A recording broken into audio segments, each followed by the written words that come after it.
Il Partito Democratico analizza il risultato delle europee. In Veneto è secondo dopo la Lega con il 18,94%. I risultati migliori nelle città, mentre c'è ancora molto da fare in provincia. Il caso eclatante è proprio la città di Padova, dove il PD ottiene il risultato migliore con il 31,87%, subito dietro la Lega che si ferma al 33,23%, mentre il divario in provincia aumenta con il Carroccio al 48% e i Democratici al 20%. In Padova città effettivamente siamo un'incollatura dalla Lega e questo testimonia anche un ragionamento un po' più generale. Nei centri urbani reggiamo bene, poi man mano che ci si allontana dal centro urbano cominciano obiettivamente delle difficoltà, anche se devo dire che poi il dato generale regionale è che noi saliamo di 2 punti percentuali rispetto al voto delle politiche dell'anno scorso, quindi tutto sommato buono. E di conseguenza bisogna essere più semplici nel proporre le proprie tematiche, cose che gli altri sanno fare forse meglio di noi,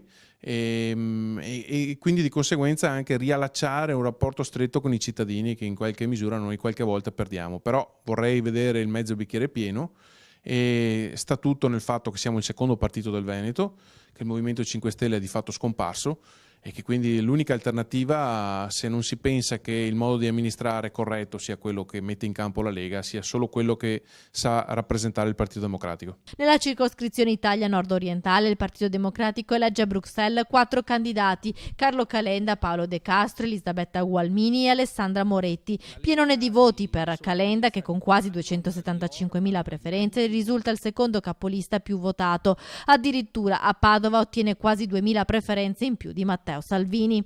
È la persona che ha saputo parlare più direttamente al ceto produttivo veneto, a chi non si schiacciava solo sulle promesse del Movimento 5 Stelle e della Lega, ma rappresentava anche un modo nuovo di rappresentare la politica. Unica veneta eletta in Europa, Alessandra Moretti, con più di 51.000 preferenze. Risulta eletta Alessandra Moretti, ma di un'incollatura supera e diventa il quinto, il primo dei non eletti Achille Variati, riconosciuto come un ottimo risultato a Vicenza e in tutto il Veneto, e poi anche Laura Puppato ancora più appena sotto, e anche devo dire che Calò, il quarto candidato veneto, si è ben comportato con 32.000 preferenze, quindi da questo punto di vista i veneti, i padovani hanno saputo esprimere quasi tutti chi andava a votare per il Partito Democratico fino a 3 preferenze.